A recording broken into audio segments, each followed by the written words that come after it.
I'm your host, Michael Callahan, and wherever you might be now, this is where we go next. And when was the last time you were really, truly curious about something? Something new, different, foreign, uncomfortable even. And not just a passing glance or a quick perusal, but a deep, active interest that takes you places you never thought you'd go.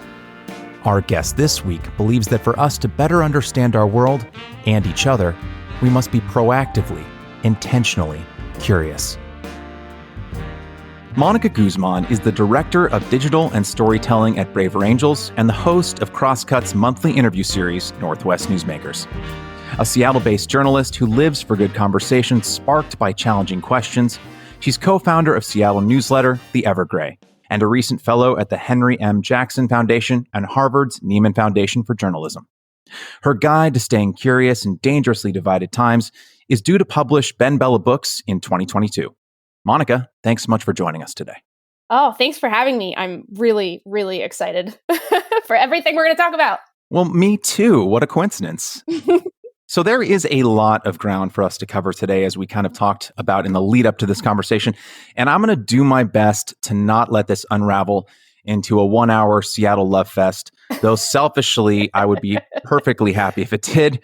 But let's start with your 4 steps to being curious. Now, you first laid them out publicly in your appearance on a February 2021 Braver Angels forum entitled, quote, "Can Curiosity Heal Our Divides?" End quote, co-starring a fellow guest of the show, Alexandra Hudson.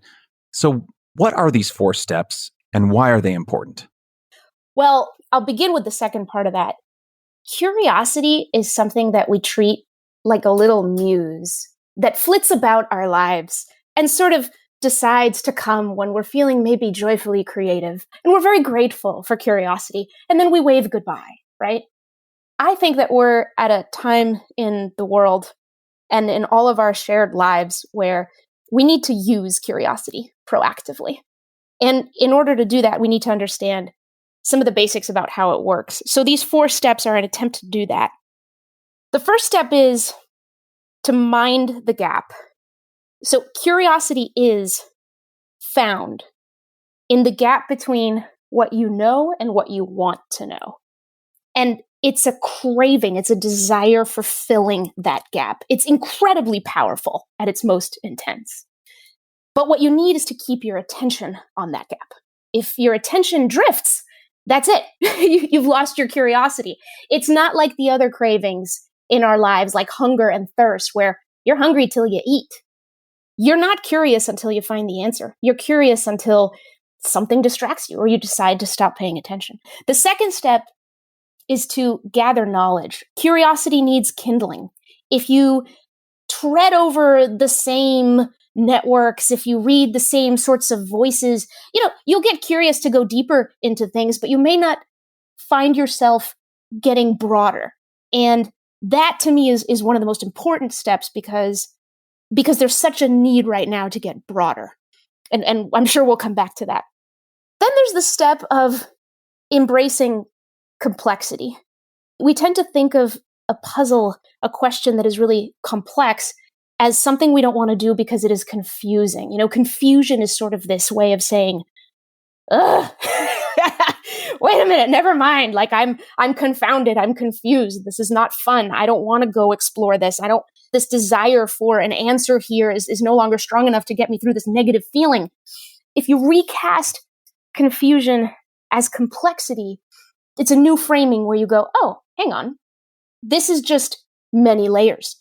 This could be many steps. Why don't I take the first one? And then the last step is the most critical because in a way it's also the first one, which is we have to reject the easy answers that are out there to our questions about the world and particularly about other people. There are a lot of easy answers. The arch enemy of curiosity is certainty. There's nothing to go learn if you think you already know, right? There's no gap if you think you already know. And there are a lot of things that we think we already know about other people that we don't. So it really begins and ends and is constantly coming back to this step of reject those easy answers so you can find deeper ones.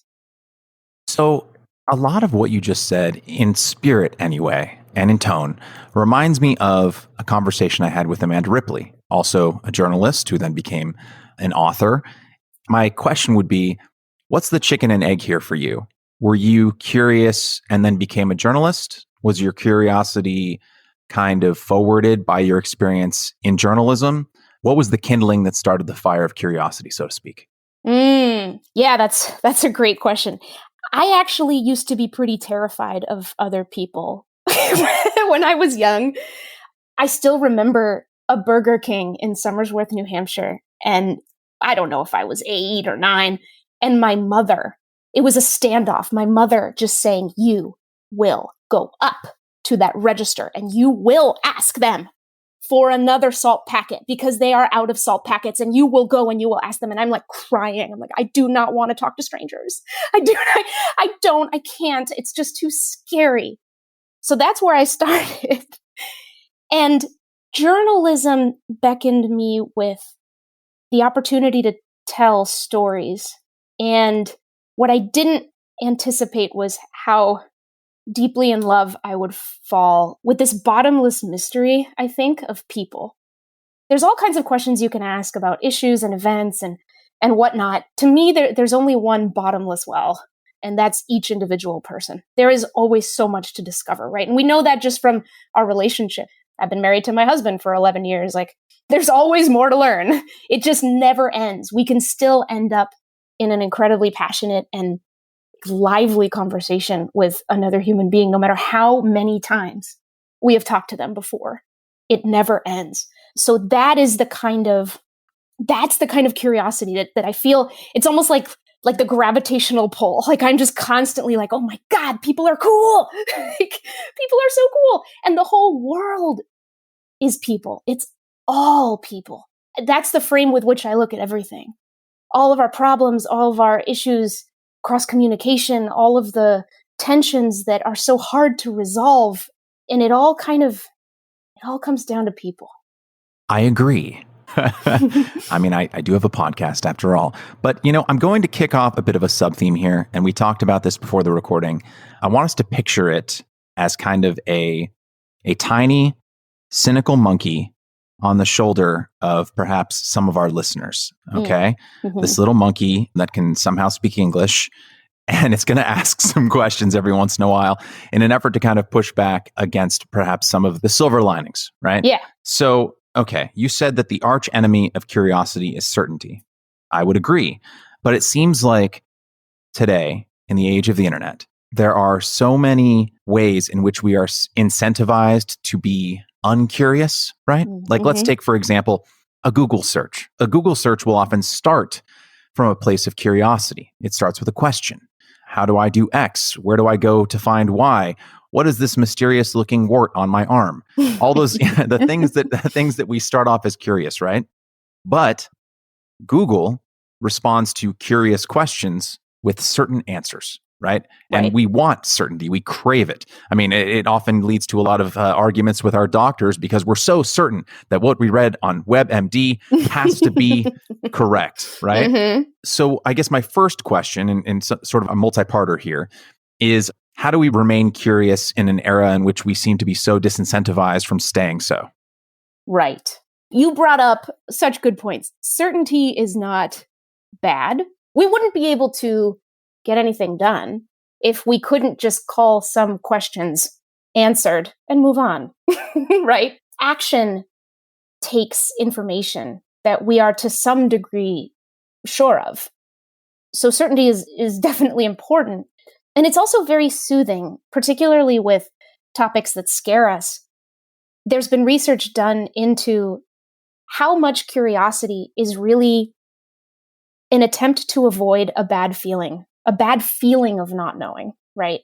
Back when we were all waiting for the vaccines to come out at all against COVID, I remember this sort of stress about, when can I get vaccinated? When?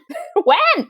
And I want the bad feeling to go away. And I remember that I had a meeting starting any minute, but I stumbled into this interactive somewhere on the internet that actually, if you plugged in, your age and where you lived and whatever, it would actually tell you when the vaccines are likely to get to you. And I did this too. Yes, I arrived quite late to my meeting because it just felt that important for me to get rid of the bad feeling, for me to know and be sure. So we do have to acknowledge that certainty can be extremely soothing and extremely important, and we want to get it as soon as we can. So part of how we stay curious when we are so conditioned to want to resolve questions as soon as we can is to recognize the difference between the questions that can be resolved, to a satisfactory degree, and the ones that, frankly, we just have to leave open for longer. Okay. To play devil's advocate or cynical shoulder monkey one more time. So I was reading a little bit a while ago, and I don't want to get too far afield here, but I do feel like these things are related. I can't remember who came up with this idea around why conspiracy theories are comforting, but it made so much sense to me when I read it. It's this idea that complexity, it's kind of touching on what you were saying, where complexity is scary, and specifically chaos is terrifying, right? We don't want to believe that a random guy can just walk up to John Lennon, who has accomplished so much, right? And done so much for the world, that just some random dude can walk up to him and kill him, right? Or that a guy with a rifle in Dallas can take out the president of the United States, or that 19 very determined individuals can take down the World Trade Center, right?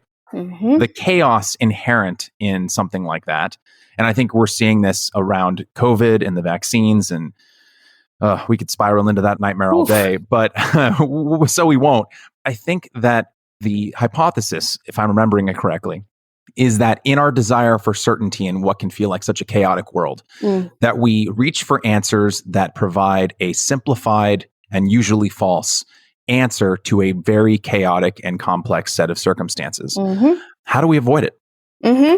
That is really one of the major problems, major challenges right now in our society in a nutshell.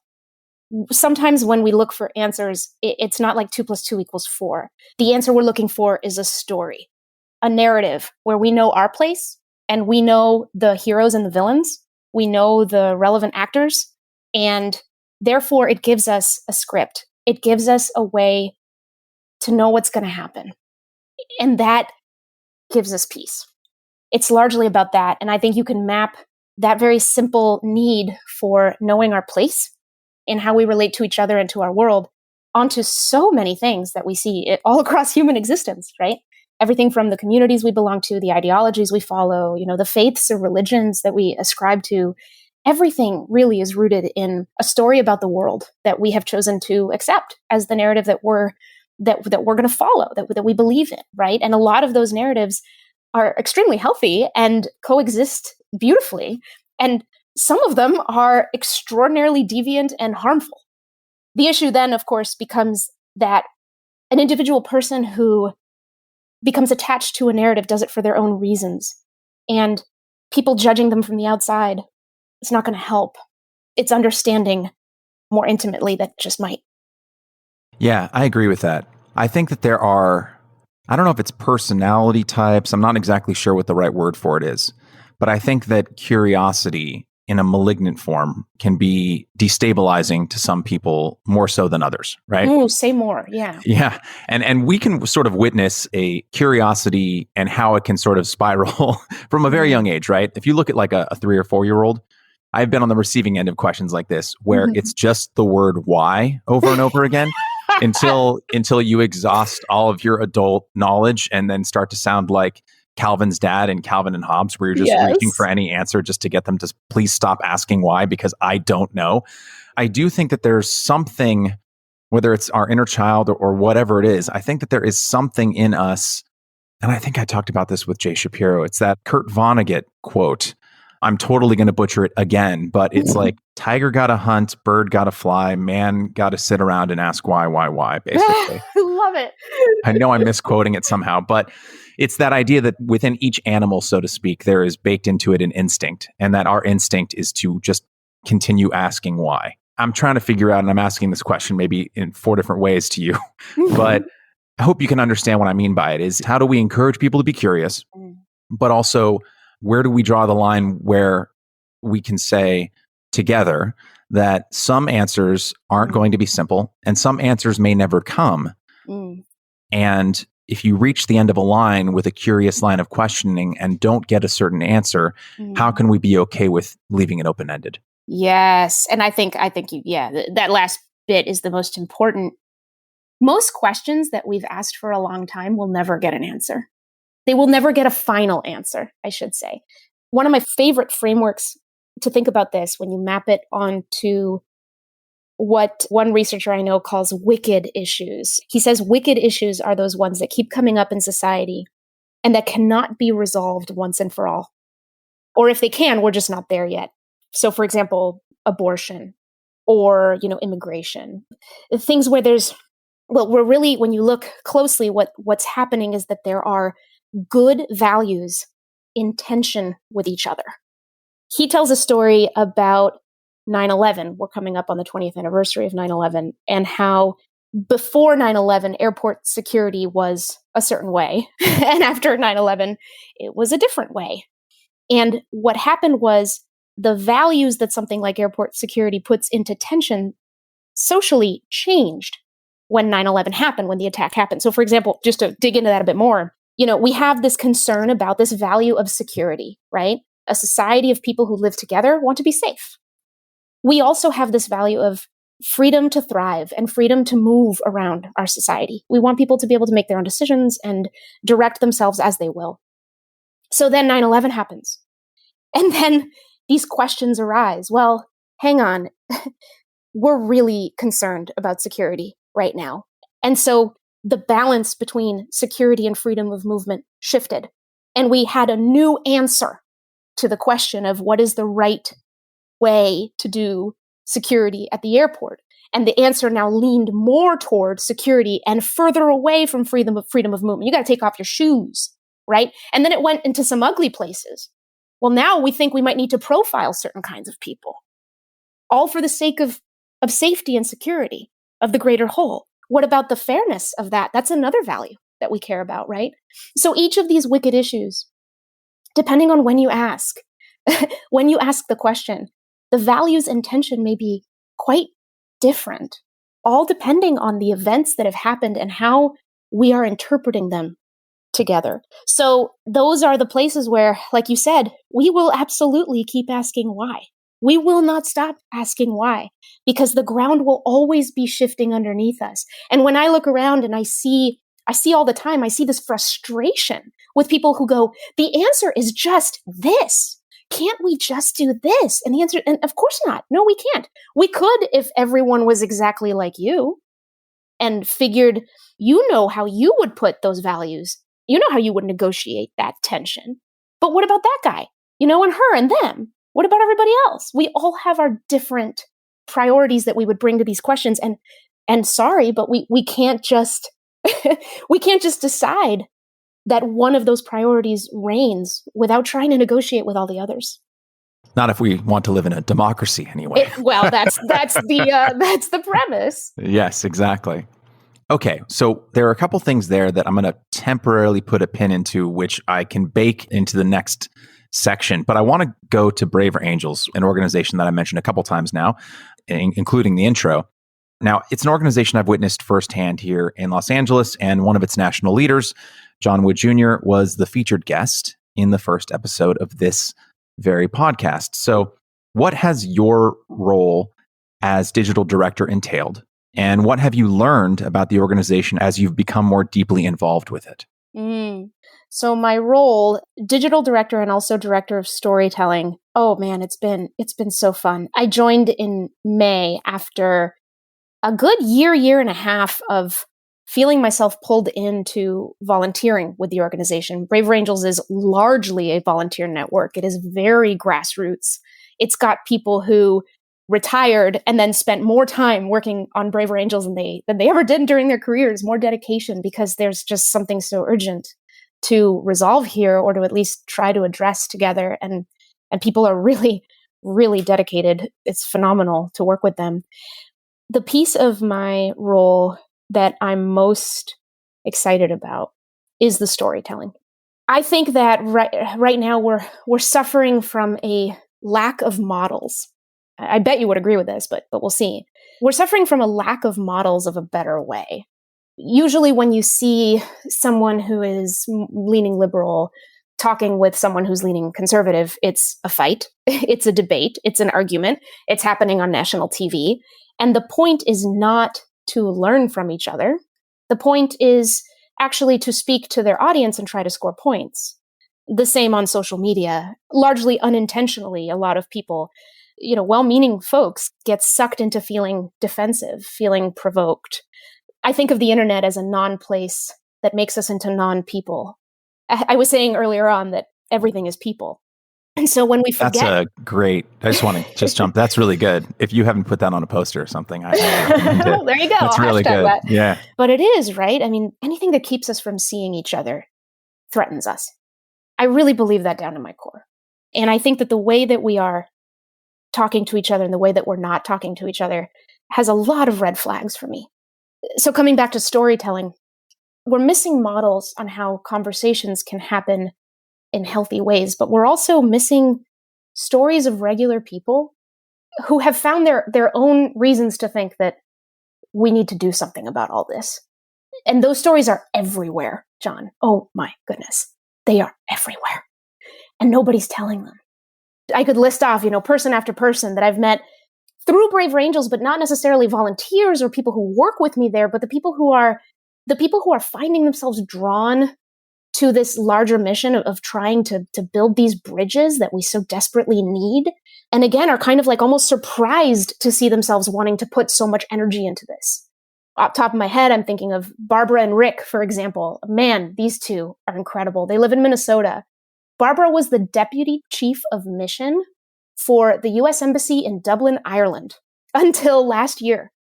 And Barbara and Rick are a mixed marriage, an increasingly rare mixed marriage of Democrat and Republican. Barbara is liberal Democrat and Rick is conservative Republican.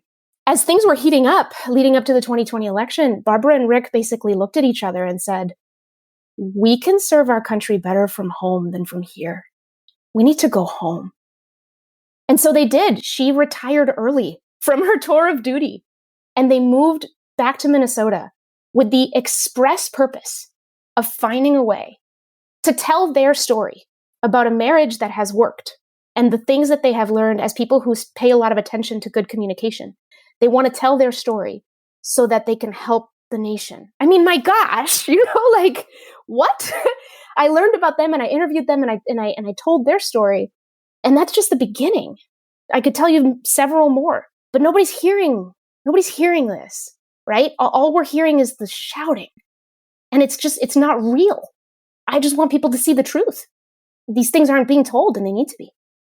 There are a couple things that I want to touch on in what you just said. So one, a non-place that turns us into non-people. That reminds me of a study that I read some years ago about what happens when we're in traffic and how, to our listeners here, I don't know how you drive, Monica, but to our listeners here, if you've ever been in your car and someone cuts you off and you all of a sudden start spouting some very blue language that you wouldn't if you were, let's say cut off in the shopping mall or on the sidewalk, right? If someone accidentally or purposefully walks in front of you a little too close on the sidewalk, chances are that you're not going to start calling them every single expletive that comes to mind because, one, you can see them and you can see their physicality, that they're human. And two, maybe public graces are keeping you from, really speaking what's on your mind. Right. But there's a disambiguation, a disembodiment that happens when you're in a car because you don't see that other person as a person. You actually see them as a car. It's a weird trick of psychology that happens. We also, in our minds, I think what happens when we drive is we see the car, literally, we experience the car as an extension of our own bodies. They did brain scans that kind of back this up. And sort of similarly, we don't see our fellow drivers as other humans. We see them sort of just as objects. We see them as cars. Right. And I think the internet, in many ways, to kind of yes and you here, Monica, is kind of one big traffic jam where we're not seeing the other people on Twitter, on Facebook, et cetera. Whether or not they have photos of themselves in their profiles, they might as well be photos of their Honda Civics because I don't think we would yell at least most of us, outside of a march or something, I don't think most of us would yell and scream expletives at our neighbors and our friends if they were sitting across us from the dinner table, but yet we do so on the comment wall of our Facebook newsfeed. So that's the first thing that jumps out. I guess before I go on, is there anything you wanted to add to that? If we're sitting in traffic and we see other people as cars, I would say that on something like social media, we see other people as opinions. They're just opinions, stripped down, nothing else to them. And opinions are constantly, it's like their purpose is to challenge each other. Their purpose is to win. It's difficult to see an opinion on its own and not feel implicated, right? Do you agree? Do you disagree? Do you know even what your opinion is?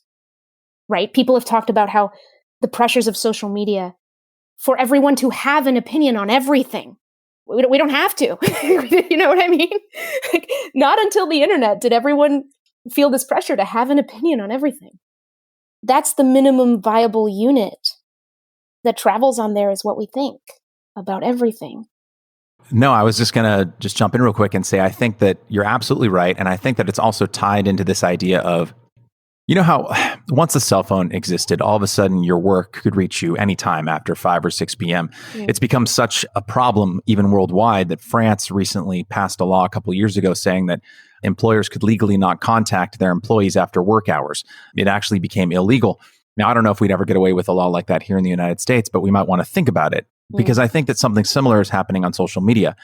When you're posting all aspects of your life on social media, and this is one of the reasons I deleted everything that I have except for the social media related to this podcast, is because in the same way, in the age of cell phones, if your friend doesn't respond to your text or pick up the phone when you call them, as opposed to the 90s, early 2000s, where you tried calling and, I guess they're not home.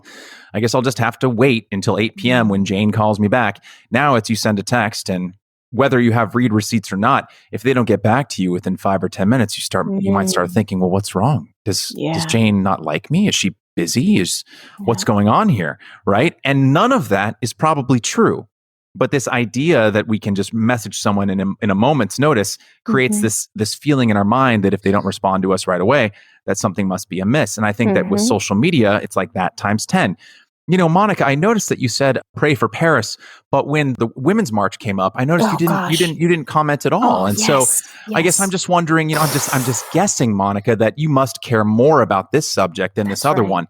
And it starts creating this nonstop machine that just chews us all up, because it means that you have to be complicit in every single, whether right or left, every single movement. Are you protesting against or for Chick-fil-A? And if you haven't posted about it, it must mean that you don't care. And it creates this entire thing where we have to politicize every aspect of our lives. Yes. I'd never seen that happen to such an intense degree as last June. Last June was just another level. The murder of George Floyd, the protests across the country, the incredible just pitch that everything got to. You saw bestseller lists, right? Like books that were already a year or two old about race suddenly shoot to the top. And everyone was wondering, whose side are my friends on? Do they get it? Do they think I get it? Do they know that I get it? Do they know that I get it? Oh gosh, I better signal that I get it. I better make my profile picture, black or whatever. And then the next day, making your profile picture black is actually awful because, you're making it hard for people to find. Wait, what? And it was just this mad frenzy of signals with no conversation about what we all were, like the subtext going on. This high stress sort of environment of wanting the world to be a better place, wanting to make sure that I and you and we all were doing what we could and doing the right thing. But then also, to your point, everyone's looking at me. Everyone's looking at me and they're waiting to see what I'll post. Oh my gosh, right? I remember back that summer, like I really had stopped doing a lot of posting about anything political at all. And I remember suddenly thinking, oh my gosh, like I haven't posted about even like some of the biggest things going on, but I feel like I have to post about this. I have to, of course. I mean, geez, right? I'm thinking about it all the time. This is important. But then kind of hovering over my keyboard, like, how do I say this? Oh my gosh. Well, I can't say that. Oh, I need to say this and this, right? And I just wonder, like, how many edits and re-edits and re-edits and re-edits and re-edits and re-edits were all these humans doing at their computers, trying to be seen by other humans for who they were trying to be, right? We're all trying to be good here. And we have mixed feelings about what's happening to our world. But we need everyone to believe that we're good. That's the most important thing. The codes that we send each other, the time, the worry, the anxiety, the significance, the expectations. Really something else. Yeah, and I think it's important to note, and I think we're on the same wavelength here, that the concern is independent of whatever the issue is, right? So you used the murder of George Floyd last year as the example because it was really at a fever pitch, with the black Instagram squares, et cetera, what are you using the right hashtags, et cetera. But I think it's important to note, and you tell me if there's any daylight between what you're saying and what I'm saying here, is that the problem is not whether or not a person cares about a particular issue or whether or not they're particularly invested in that issue. That isn't the issue. The problem is that, and what I think is exhausting for a lot of people, is the feeling that they need to care about dozens of issues at the same time at the equal level that everyone else is at, right? Like if you're not cheering as loudly at this football game as I am, then you must not like the team as much as I do. And also that we've eliminated this idea that it's okay if you don't care about everything equally, or if you don't capital C care about something, it doesn't mean that you lower C care about it. So like if your life is dedicated to reforestation and you're planting trees every, weekend, or you're going to the beach and collecting trash, or you're feeding the homeless at homeless encampments every other weekend, or all these other things that you're doing, right?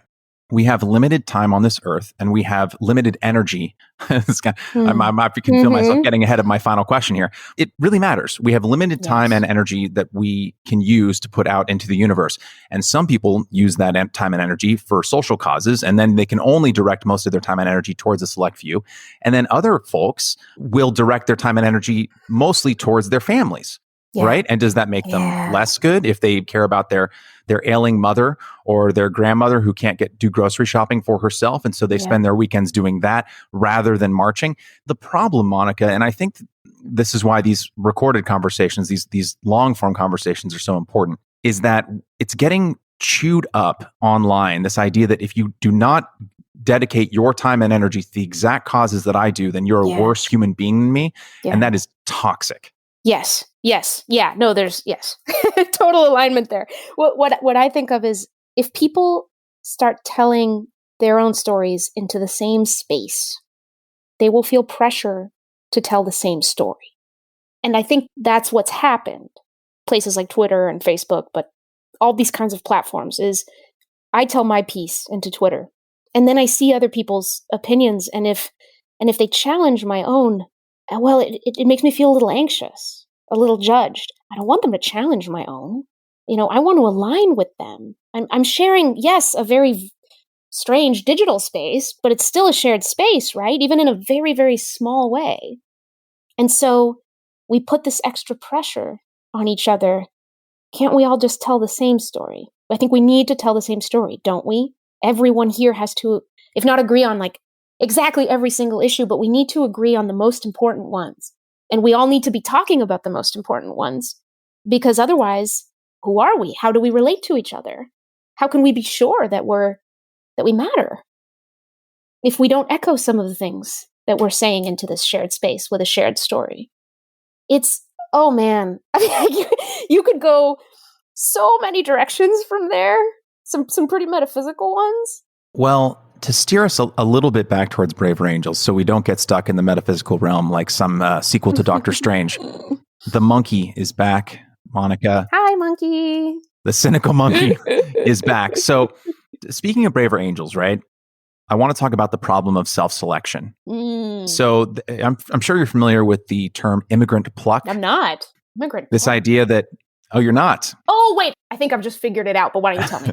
It's this idea that oftentimes immigrants, especially here in America, but I think this probably holds true worldwide, oftentimes outperform the native born either in terms of life attainment, educational goals, et cetera, because the very people who are self-selecting to leave everything that they knew, their family, their friends, their culture, their language, et cetera, all the comforts of home behind in order to move to a new country and everything that brings with it, right? The the kind of sometimes terrifying feeling of being a stranger in a new land, having to learn new customs, right? I mean, hell, I was in a foreign country on vacation for 2 weeks and I started feeling exhausted after it because I didn't feel like I could fit in anywhere, right? Right. So the idea of having to do that permanently, Yep. moving to a new place, the idea of immigrant pluck is reference to a self-selection mechanism that means that the people who are arriving are potentially more adaptive or more go get 'em or whatever you want to say, because the very act of immigrating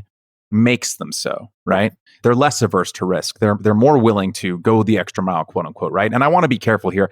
I don't want to speak ill of anyone who doesn't immigrate, but I'm trying to draw a parallel to what I think might be a self-selection issue with something like Braver Angels. Yes. Do we know how and if having better conversations between adults who are already primed to have them has any direct effect on policy and outcomes that are often legislated by people who are less amicable to compromise? Yes. You're spot on. This is one of the biggest challenges to any organization that is working on what's sometimes called bridging, or other times called pluralism is a term that's gaining some popularity. People are self-selecting. There are folks whose lives have brought them more quickly or more urgently to this problem. And there's a lot of people who, frankly, don't see this problem for their own reason, right? The folks who show up to Braver Angels workshops, a lot of them, there is a fire under them. There's a relationship they've got to resolve. There's already a deep interest in this. I actually think of the audiences. I don't even like the word audiences, right? Because it's all people. Like when you the word audience is terrible because it makes people think of people as just one massive block that behaves in a certain way. I hate it. Right. And everyone claps now and everyone stands now, etc. It's terrible. One of my favorite teachers ever, a woman named Holly Weeks, says that she's a public speaking coach. And she says that an audience is one person times the number of people in the room. Right. That the individuality of people it's never good to forget that. Anyway. I like that. That's good. But it's true. But anyway, I think of the audience and, God, I said it again, of people in three ways. One is there are folks who are already almost like true believers. They know that bridging matters. They know this is a big problem. They know that there's a better way to find. And so their main question is how? How do we find it? How do we find it? Like, tell me what to do, right? They're ready for I wouldn't say marching orders, but the shared best practices, and they want to plug in where they can to find them. It's a small group of people, but growing, right? But here's where things get interesting. We also have partisans, right? There are people who, I don't want to say, folks are comfortable with the partisan environment. I think we've seen research that no one really is. Everyone finds something wrong with it, like that it's too much, too divided. But I will say that there are folks who definitely believe that, look, what we got to do is fight. There are one side or the other, and like this is, the gauntlet's been thrown. There's battles going on with the highest stakes. And my job is to be in my side fighting, right? And that's great. Every society needs its fighters. It's the only way we change and evolve with the times. But those folks come to Braver Angels too. And what they come with is a different question. It's not a question, how do I do this? I don't think. I think it's the question, why does the other side believe what they believe? Why? And it's going back to the 4 steps of curiosity. It's a confoundedness. It's, I want to get rid of the bad feeling. Why is the other side like that? And it may not be the most charitable posture toward understanding, but it's still a posture towards understanding. It's a first tiny little step, right? And so those folks are often the ones who might come to a Braver Angels debate. I don't know how familiar your listeners are with the format of that event or some of our podcasts and programs where we bring together someone who is on the left on something and who is on the right on something. And that person may come to that podcast or that conversation expecting the fight. They'll expect the fight, and what they'll get is something else. They'll get honest confrontation between people with different views that are genuine, right? And shared in good faith, but that are not being shared in order to knock the other one down. They're being shared in order to create meaning between the two of them and then to explore that meaning and what it says and what it does. It doesn't mean like we absolutely have folks like they'll come and they believe what they believe and they will leave believing what they believe. This is not about changing minds. But what we will do is we will show, I think, even that audience that the only option here is not to show up with boxing gloves. It's not the only option. I know it's everything you see everywhere else, but not here. Because we know that there's a better way and we're going to show it. And we're going to try to spread it as far as we can. So that is really my answer is it's true that there are the true believers and they are our champions. You know, most of our volunteers, for sure, just about all of them would fit into that category. But there are people who come for the conflict and stay for the insights. I'd love to tease this apart a little bit with you. Specifically, this idea, can politics and change specifically, and maybe there are modern examples of this that I'm just not familiar with, let's say. Mm-hmm.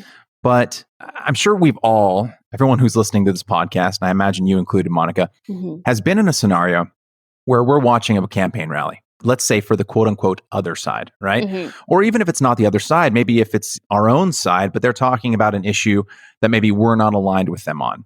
Whether it's gun control, abortion, minimum wage, I mean, take the topic and run with it, right? And the person on the campaign stump, let's say, is talking about the other people who believe the other thing, and they're doing it in a very uncharitable way, right? Yeah. But you can see how uncharitable it is because you are the one who holds that belief. Right. But you see the crowd getting really riled up, right? Because the person that they're framing in this conversation, you know, it's like, it's not that they want the right to bear arms. They want children murdered in the streets and blah, blah, blah. And people are like, yeah, we have to, gun control now, et cetera, et cetera. And you could see someone sitting there, right? Like who's, let's say, a gun owner. I have some gun owners on one side of my family. I've never owned a gun, but I know that they're very safe gun owners and they're veterans and former police officers, and they don't want anyone to die. But it seems, and I think I'm finally finding a way to formulate this, the most popular, and perhaps, and this is the question I'm posing to you, the only way to agitate and energize people for radical change, right? Whether it's the 40-hour work week, whether it's child labor laws, whether it's gun control, whether it's abortion, climate change, taxation, whatever. Can you really motivate your base, whatever that base is, to get out of their house and vote and canvass and go door to door on a campaign that is built around, well, I mean, the other side, at the end of the day, they're really good people. And really, if we think about it, like, are we that far apart? And I mean, they have really good reasons too. And my point is that, again, and I'm wondering if Braver Angels, and I'm saying this with respect, is running a parallel campaign to how the process of politics and campaigning must work. And I don't know, I don't know if it must work this way. I'm going to put it to you, but as a hypothetical, it must work in order to get the right to vote for women, or any number of life-changing political things that have happened. Do those things need or require some kind of mild to severe miscategorization or demonization of the other side in order to rile up the base to vote? Right. I mean, the answer I want to give that I'm not really certain of is no. They do not require that, but it is the easiest way to get it. So I studied film in college, and hey, me too. Yay. And I learned, oh, right, you're in LA. I remember just a fun fact, which is that the cheapest genre of movie to make and succeed at is horror. It turns out it's just not a lot of, budgets are actually pretty low, and fear is cheap. Doesn't take a lot of thought to produce. Those spikes in adrenaline, those are easy, and they work. They absolutely work. So I think my strict answer is no, but I don't think it's realistic, right? I do believe that if you just kind of come in and say, everybody play nice, please, we're better than this, not going to get anywhere, right? Because look, like we all have our ideals, but I've spoken to, for example, I've spoken to Derek Kilmer and Charles Timmons, and they are the co-chairs of the Select Committee to Modernize Congress. So Congressman Timmons is a Republican from South Carolina. Congressman Kilmer is from here in Washington State. He's a Democrat.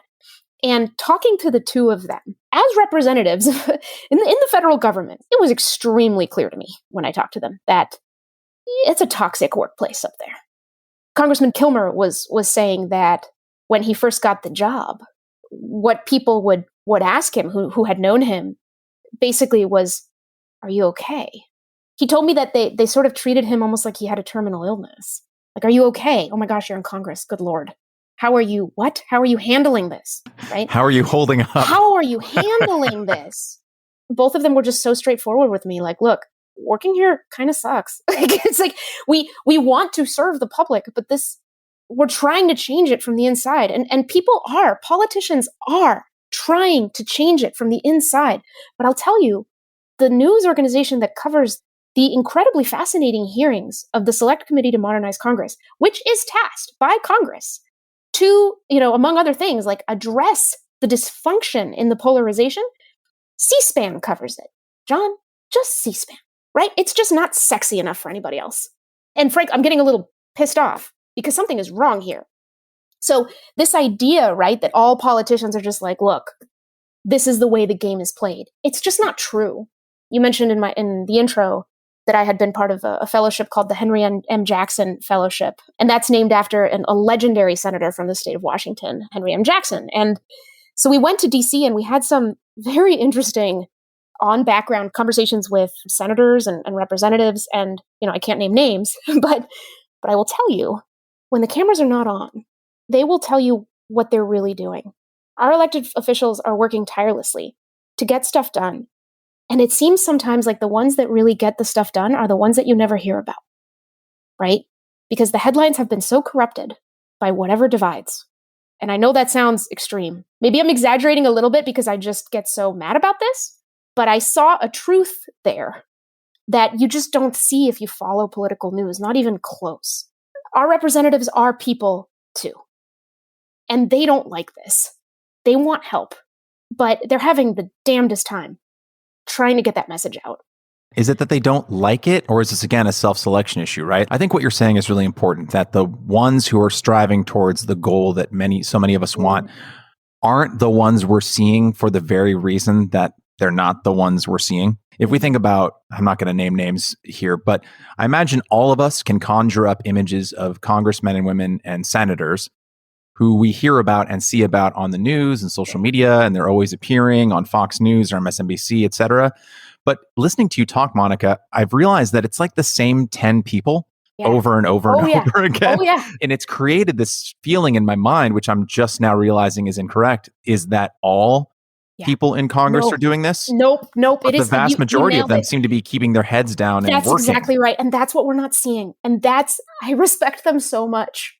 But here's the other thing that's quite sad is there is one very highly placed person in Washington who's been there a long time, and she's fantastic. And she was telling me and us, she avoids the Sunday talk shows because as far as she's concerned, once you are on those talk shows, it's like you are entering the ring. And once you enter the wrestling ring, you're a wrestler. And once you enter the wrestling ring as a wrestler, you are fighting the other side, right? So if she shows up to those shows, her other side politically sees her as the enemy because that's the climate we are in, right? And so she knows that anything she works on will get compromised by her merely trying to find an audience, trying to get a stage at all for what she's doing. But here's the part that's really sad. She's been there a long time. She doesn't have anything to worry about. She's pretty established. What's really scary is that the people who want to get there need the audience. And if they're going to get the audience, guess what they're going to need to do? They're going to need to fight. Yep. And so the game is bad. But to your initial question, it doesn't have to be this bad. Fear sells, right? We know this. In any place where story is powerful, which is pretty much every place in the world, every institution, you will always get faster results on mobilizing the people you want to mobilize to the actions you want by scaring them. That is always true. But not every institution just capitulates to that. It doesn't mean you have to all capitulate to that. What I do think is it means, like I said before, look, we need our fighters. I think a healthy society has a healthy number of agitators who care a little bit, not even a little bit less, who don't care about being nice. They are fighting for what they believe in. Like that's the kind of agitation I absolutely want and love. And if sometimes that means that you are insulting the other side, fine. I think it's fine so long as it's balanced, right? With other ways and other methods. But this polarization is sort of allowing only one way to work, and everyone else has to be in the shadows. Yeah. So no, no, I reject this. Not in my country. No. Yeah, it's a tough balance to strike. Now, I will admit that I do not have a fun seg to this next topic, but I will say, speaking of the internet and its unhealthy ways that it motivates us, 9 years isn't that long in the real world, but it might as well be 50 years in internet time. And I want to call back, Monica, to a TEDx talk that you did 9 years ago. Oh my gosh, in 2012. I know, it's a long time ago. I go deep. It's a TEDx talk entitled Speak or Be Spoken For. And in that talk, you quoted Emerson, who was talking about the importance of self-expression. And after you quoted him, you said, quote, "To Emerson, self-expression is inherent to who we are. We have eyes so we can say what we see." And isn't that a great way to look at the world? We're all standing in different places from different perspectives, different lives. And if we share what we see, won't we understand each other better? Won't we be able to accomplish our goals better? We're living in a time where that's precisely what's happening and precisely what's possible, end quote. Now, I hear this quote, and I believe I can see how you intended it, that by you sharing your lived experience and I sharing mine, we can reach a common ground of empathy and understanding, which is, empathy is sort of a buzzword in this podcast, and accomplish our mutual goals together. But that monkey, Monica. Oh, no, the monkey's right. Monkey on the shoulder. The monkey's so right. He might hear this, and gesture with his banana at anti-vax campaigns or inaccurate social statistics that cause panic in circles both left and right, moral panics taking over schools. Well, it's a long list. How do we find a balance between sharing what we see and knowing when it's good to listen to our leaders, be they political, medical, social, and otherwise? And as an addendum, is there anything that, just thinking back to that TEDx talk in 2012, which again feels like a lifetime ago considering everything that's gone on, anything you want to reflect on in addition to that? Oh my gosh. Well, you have just brought me back to a far more, I think, a time when I was a lot more enthusiastic about everything that so many people were very enthusiastic about 10 years ago, right? I mean, wasn't 2012 the year of the Arab Spring? Am I crazy? Maybe that was a little bit before. It was right around that time, yeah. There was a sense of renewal and renaissance of democracy because of what these incredible social platforms were making possible. And we traced that to the freedom of expression being given a channel that was more unlimited all across the world than we'd ever thought possible. It was beautiful. I mean, do you remember? It was beautiful back then. And so what the quote you just shared with listeners was me speaking very much from that place. Because I was a columnist for, that year, I think it was the Seattle Times, but I was a columnist on technology for many years. And it was particularly during a time when all these social platforms and everything were coming up and people didn't understand them for very quaint old reasons. I was writing the columns about people who were afraid that, pedophiles stalked their kids in college on Facebook and stuff like that. It was way back then, right? With those level of concerns. And boy, oh boy, have we kind of grown up into just a whole different category of stuff now. So I say with a lot of humility, I'm looking very differently at a lot of the things that I wrote and I said back then. I'm trying not to regret that enthusiasm that people shared because it was real. I think now looking back, it just wasn't matched with an equal enthusiasm for listening. We say listen very glibly, oh, we have to hear each other, you guys, we have to listen. And then we say, oh yeah, well, what is listening? Well, it's making sure that you're not just waiting for your turn to speak. Okay, yeah. So it's mostly just paying attention and being present. Sure, yeah, okay. And we sort of leave it at that. I think that was sort of our mistake, right? Which I don't blame us for necessarily, as we couldn't have known, is with that explosion of expression, we didn't compensate. We didn't say, okay, how the heck do we hear each other? We just figured it would happen organically, right? We made the assumptions that technologists made in the 90s. I mean, technologies in the 90s made the same mistake. They thought, Oh my gosh, the internet. The internet, you guys. Now someone from China can speak to someone from Russia and from the United States. Like, we're all going to get along. Just wait. Right? And wow. Curb Your Enthusiasm music starts to play.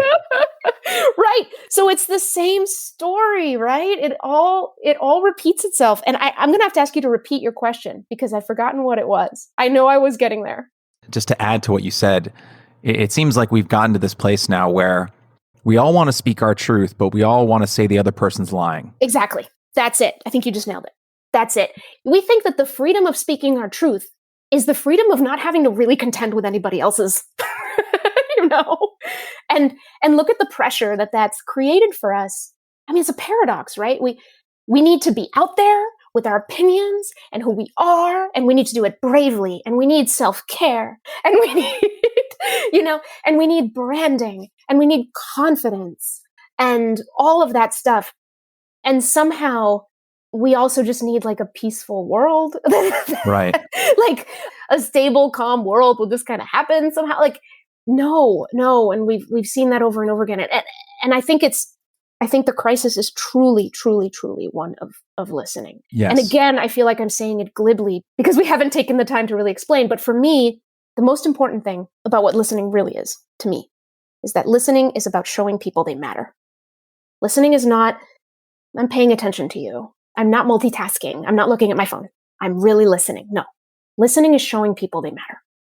So as far as I'm concerned, the reason that we're like swimming in things like misinformation, right? As a journalist, the narrative I'm supposed to subscribe to is that misinformation is happening because our culture no longer values truth. I don't think that's it at all. I think we're swimming in misinformation because our culture does not know how to listen to real concerns coming from real people. And I think that when people are not heard, we know this from living our lives. We don't have to be particularly educated or informed to know this. It's like when people aren't heard, they'll find a way to be seen one way or another. And it might be by folks who are exploiting, right, that basic human need to belong. Isn't it that, but also the flattening of the distance between experts and non-experts? Yeah. I could never have seen myself saying this in 2012, right? Because I am pro-democracy. Let's put that on the record. But I feel like the democratization of when you tweet something and when I tweet something, they're the same thing. Right. So you're a unverified doctor on Twitter who has a degree from Harvard and 20 years of expertise, but I'm a verified so-and-so from Georgia or Massachusetts or whatever, and I have 100,000 followers. So why should I listen to you when I have an Instagram following that dwarfs yours? Right. And then meanwhile, the person with all the expertise, right, is trying to get their message out. Right. But when you create a platform in which everyone's voices are heard at the same level, right, and oftentimes people who have no expertise in a given topic have wider reach than the people who do have expertise in a given topic, it just feels like a recipe for chaos. So it's not just you listening to me, Monica, as I say this with goodwill, like an average citizen and me, average citizen.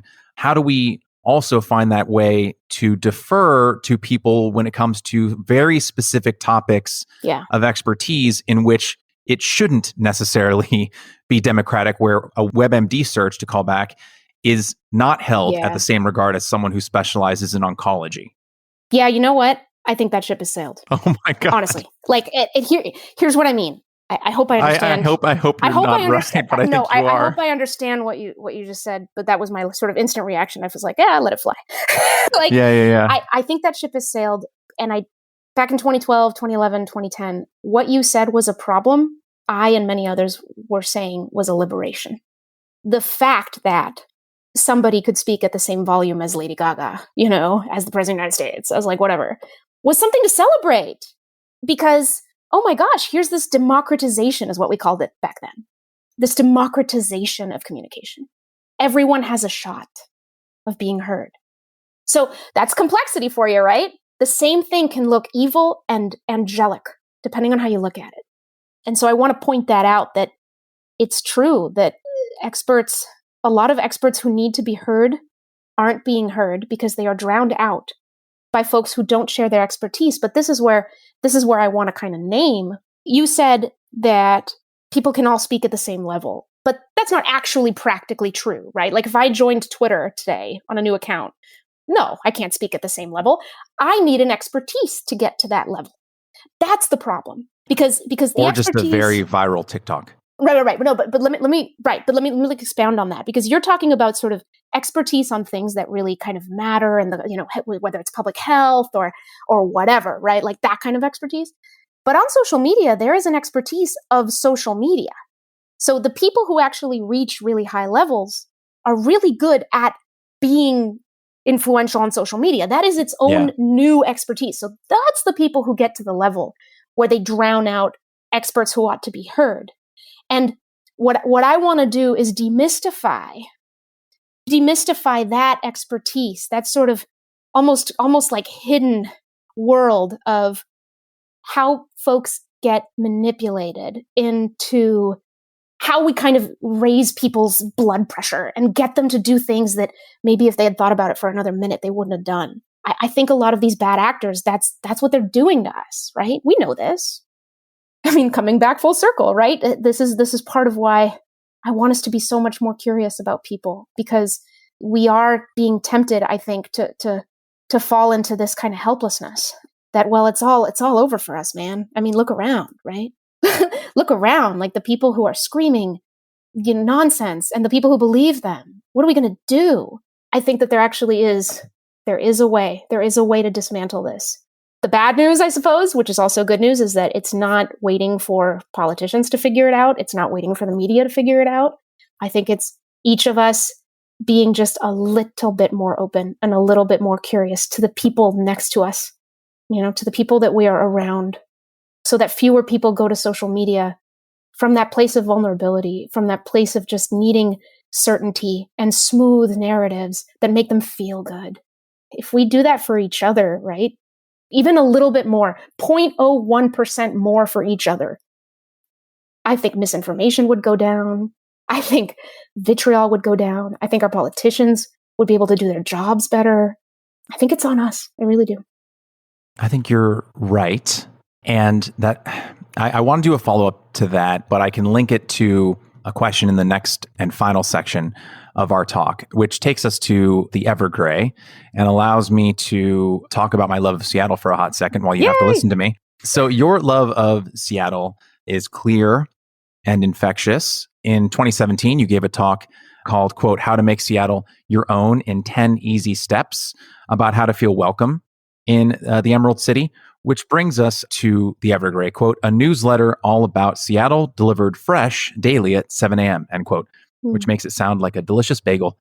Now, I'm a bit biased, Monica. I've been a fan of your city since I first visited in 2009 for a childhood friend's wedding. My favorite neighborhood is Ballard. Yeah. I've ridden a bike down the Burke-Gilman Trail all the way to Red Hook Brewing, stuffed my gullet on that thick cut bread from Brimmer and Heel Tap, more than probably any doctor would recommend. And I've played board games at Mock's Boarding House at least half a dozen times. Oh my God, I love that place. Just to keep this list short. Now, we could go through all my favorite spots in Capitol Hill, downtown, Queen Anne, Columbia City, Fremont, and much more, but I'll spare you and the listeners. But the Evergrey is perfectly tailored for people like me. What with its series on Seattleisms, where you break down words and phrases that help folks sound like locals, to tips on where to eat sustainably raised fish and interviews with local beekeepers. So why did you and your co-founder, Annika Anand, start the Evergrey? We were in journalism and we were feeling frustrated. was one part of it. One piece of it was that some of the conventional attitudes in journalism, and this is obviously always changing, but back then it was hard for some newsroom leaders to listen to the comments, to understand why it was important maybe to hold events or to go talk to people more. It was the sense of sort of, we're in the newsroom, we know what's up, and it's on the city, it's on the locals, right, to read us. It's on them. They need to come read us so that they're informed, and that's how they're good citizens, and that's that. Speaking only for myself, I mean, I just saw something so broken in that formula, because people people come to a city and then they're trying to put together a great local life. They're trying to make friends. They're trying to understand the changes going on around them. They're trying to relate to the city, and they each have their own angle on that for all of just tons of different reasons. And coming from that place, it's just infuriating to me, right? Like that, why wouldn't you want to understand the people in the city like way more? Listen to them way more. get all your cues about what is even relevant to them from one day to the next. Not like a survey every few years or whatever, presented terribly on a website, but like actually have your entire home base be in the lifeblood of the city itself. I mean, I know this sounds really epic, but that's what it was in my head. One of the internal mottos that I had was, where others are distant, we are close. That was the Evergrey. Our 5 core values: curious, honest, useful, bold, and inclusive. We wanted to be all those things, but we knew that if we wanted to do any of those things well, we were going to have to make a ton of relationships, like really connect with people. It wasn't your traditional kind of, rag with just a bunch of stories and people, who form the relationships and do the reporting. No, it was grounded. The DNA is the people of Seattle. That is where the heart is. That is where the roots are. We have to keep connected. We're not just reporting. My God, like we're convening. We're getting people together all the time. We did events all the time. We did a series on speed friending because we didn't shy away from the fact that Seattle was the fastest growing city in the country when we founded the Evergrey, and that people were streaming into the city trying to find their place.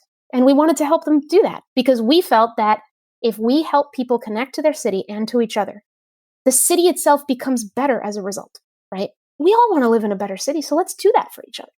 I believe so much in that like everything kind of comes down to the connections that people make. And we don't have to just sit back and then hope that they magically happen. We can help each other.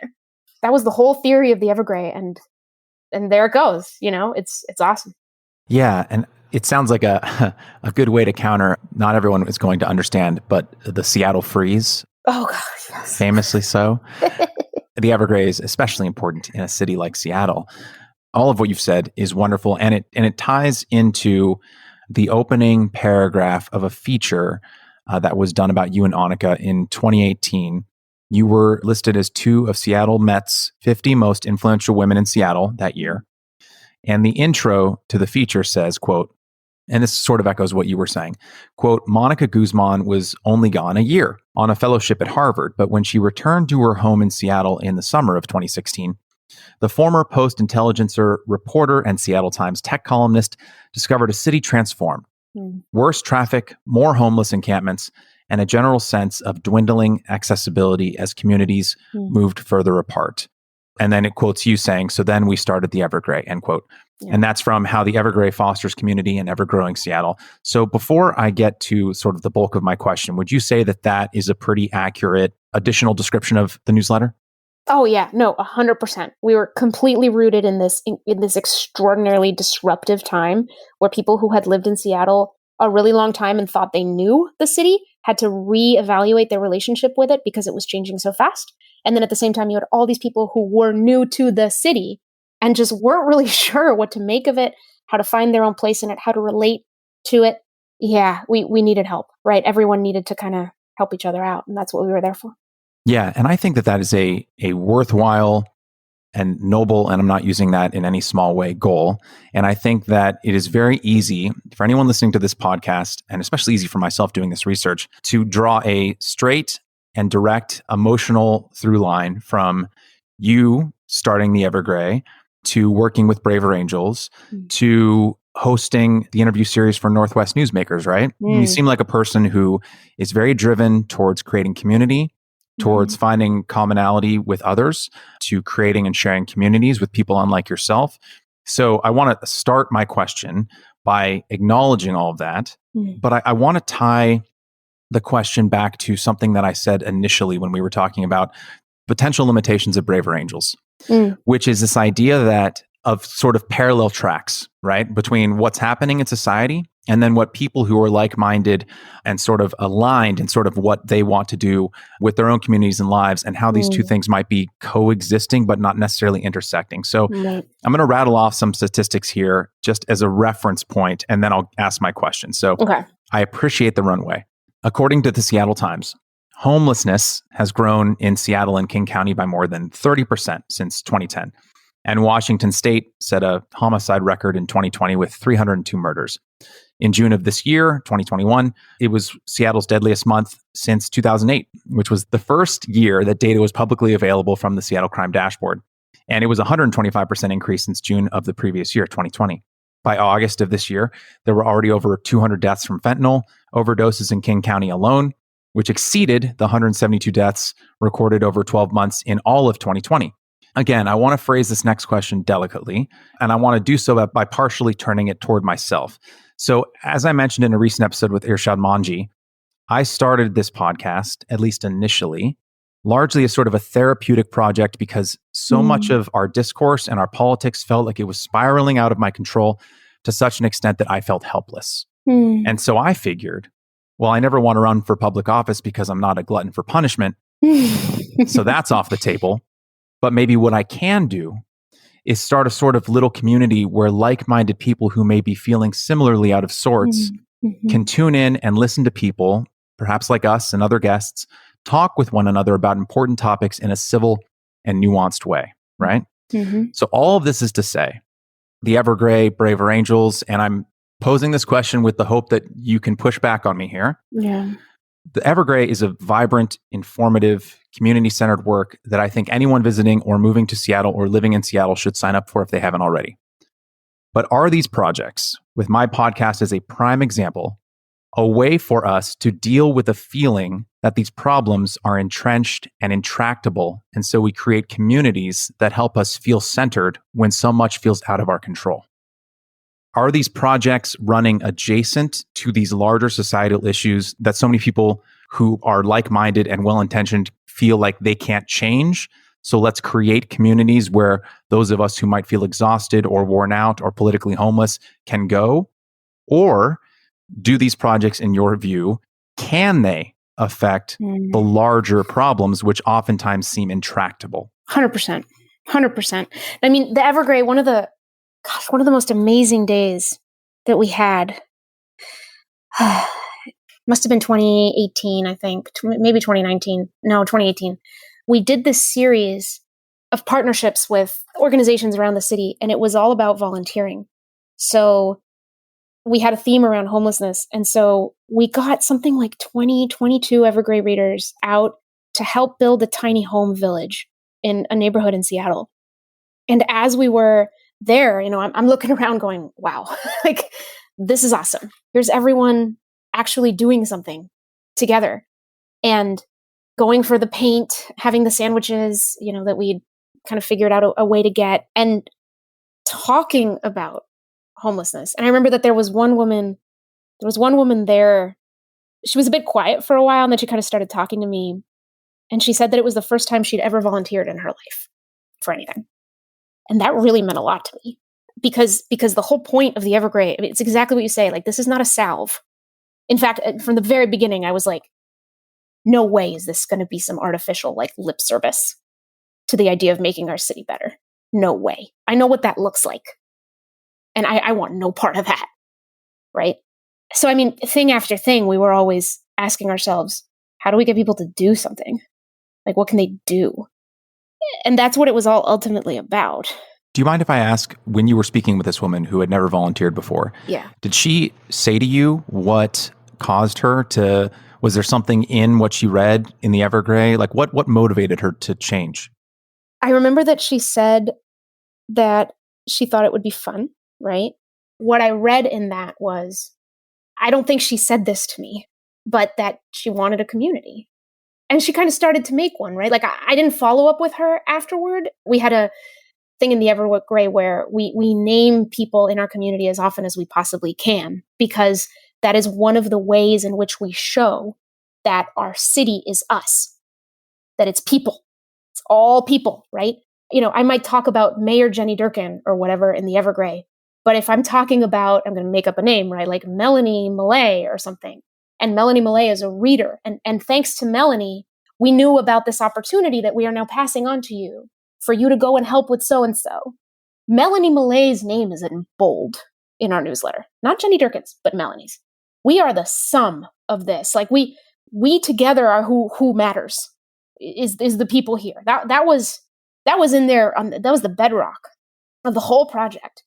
I wanted people to see their own impact, even the smallest thing they did, the tiniest thing, a little calendar invite or a little tiny tip on a story that led us somewhere, where most journalists would just kind of like, oh yeah, thanks, hang up the phone or whatever, and then just kind of go do it. Like, we thanked everyone for everything because we were doing this together. Oh, and it's funny. It's like amazing because you're making me really miss it. You're making me like remember how great that was. But the thing is, I'm trying, there is a through line. I'm trying to bring that to something much more national, to a project that, frankly, I think that polarization really is kind of like the problem that keeps other problems from being solved. I think I was hitting a wall telling stories in Seattle because of the rampant and incredible distrust that exists across these ideological divides. I couldn't stand it anymore. I just couldn't stand it anymore. I needed to get out and work on the elephant in the room. And so that's what I'm trying to do. And it's a different scale, but in a lot of ways it isn't, because Braver Angels has 78 local alliances in places all over the country. And the people I'm meeting are people that, oh my gosh, I'd never heard from. Seattle is so blue. I'm learning so much about different points of view. It's absolutely overwhelming, the opportunities here, and very challenging for me, and frankly scary. So I don't know. You're making me really go deep. But we do have to do something. This can't just be therapeutic. No. If I can follow up on something you just said, where you were talking about kind of reaching a breaking point, a point of frustration, where you felt, I have to do something, right? And if I can follow up on that, doing research for interviews like this, allows me, Mm-hmm. to really dig in. Right. And obviously I can't learn everything about you because everything about you isn't on the internet. Right. Scary if it was. But I can go back 9, 10, 11 years and in some small way trace the arc of, if not your life, right? At least I can see some thematic through lines in the work that you do. And so I see someone who was always motivated by a sense of wanting to create a community, right? Whether it was that 2012 talk or I want to say 2018, How to Feel Welcome in Seattle. So when you say that you reached a breaking point where you felt like you had to do something, I look at least the last 10 years of your life and I see someone who was always doing something. So I guess my question is what does a breaking point look like for Mónica Guzmán? When did you reach it? And what did doing more look like to you? Was it just needing to get out of local and go national? I would just love to hear more about that. Yeah. Whew. Well, I mean, this is where I have to take a thread, that hasn't come up and weave it in. And you've probably seen me talk about this at other places, but I am liberal. I'm blue, and my parents, who are immigrants and have a lot of that immigrant pluck, 100%, who brought me and my brother over from Mexico, they are very conservative and voted for Trump, as Mexican immigrants. Something started happening around 2015, 2016 that just kind of grew in me. And it was the dissonance between how I understood my parents and their politics, despite their being so opposed to me and in my political views, and how I sort of, frankly, just loved them and learned from them. And then how I would see others in my city and beyond talk about folks who made that same choice that my parents made as if they were the absolute scum of the earth. And that really sort of it just kind of woke something up in me. I've never talked about it this way before, but it did. and it just made me feel like I can't just let us do this to each other. I can't let us stop seeing who each other is because we're so sure we've already got each other figured out. I can't stand by and watch these caricatures take over. And they did, man. They did so fast. It was remarkable. People I absolutely love and treasure and think are so smart, I think falling victim to these dehumanizing things that we think right? When we're scared and when we worry about the world and we don't know how to negotiate our relationship to it. Like, look, in my whole, like in my career in journalism, I was like avoiding the political beat. No part of me. I mean, I just did not want to touch, city politics as a beat or anything. I just didn't want to get in there, and I never talked about my politics. It would have freaked me out, right? To say even I am liberal. Like now I'm just like, well, yeah, of course I'm liberal. If you know me and know where I am and everything, like the profile just fits, right? Anyway, but just something that was the breaking point. I was like, screw this. Like I can't just sit back. No, I'm not going to let this happen. We're not seeing each other. We think we have each other figured out. We're reading the media. We're on social media, and that's it. And we're telling ourselves like, no, we're not going to talk to our relative or a friend who believes this other things because we're just going to be in a fight, and that's the way it's going to be. And like again, this is all so complicated, right? Like I understand we do need the fighters. I get it. We're not going to sit around a fire and sing Kumbaya. I get it. But for crying out loud, like, can we at least just hear each other, right? Can you at least speak if you don't know anyone who voted for Trump and you are blue? Can you try? Like, can you try to actually speak to someone who made that decision and ask them about their own decision instead of taking all of these assumptions and just planting them into their story? You don't know their story. You have no idea what you're talking about. We don't know each other.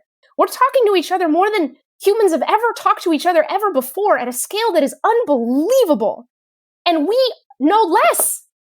How is that possible? Like, what are we doing? What is in our freaking way? Right? And so, yeah, like now wow. And so that's it. Like, I want to find out what's in the way, and I want to get it the hell out of our way. Not because I think it's going to be some utopian, like, overnight thing. No, I know this is hard work. I'm just not going to sit back. No. I'll stop there. You're welcome to go on as long as you'd like. But I will call back to that brilliant description of the internet that you said at the beginning of the show, right? An unplace for unpeople. And whether it's the Evergrey or what you want to achieve with Braver Angels or the feelings you felt when people were talking about your immigrant parents like they knew them. When all we read about a new city we move to, right, is here's the new crime stat, or here's the new homelessness issue, or whatever, right? We unpeople and unplace individuals and locations. And when we talk about Trump voters or Biden voters, whoever you want to say, as just this audience, right? Mm-hmm. This group of people we talk about as a single person, we unpeople them, right? And I think that so many of us have had that experience where we hear someone, oftentimes someone that we perhaps once respected online, a childhood friend, someone who might even know your parents, for instance. Maybe they didn't know who they voted for, but you go on Facebook or Instagram or Twitter or some other hell site, and you hear them talk about deplorable people or the racist, sexist, bigoted people who voted for XYZ. And of course, I'm sure there are people who were all those things. Yeah. But when you paint people with such a broad brush, and then the people being painted with that brush are your loved ones. Yeah. No. Yeah. I mean, I didn't go through exactly what you went through, Monica, but I went through enough experiences that were similar that I reached a similar sort of breaking point. And it does not surprise me, again, having just a little bit of research on your background and understanding in some small way what drives you and what you are passionate about, how that could be a breaking point that would motivate you to do what you're doing now. Yep. And I mean, we were talking about the people who come to Braver Angels. There are so many kind of similar stories, right? Like people, it's people not being able to tolerate what we're doing to each other. Like we just can't. We can't do this. This is dumb. This is stupid. This is heartless. So let's stop. It's got to end. Yeah.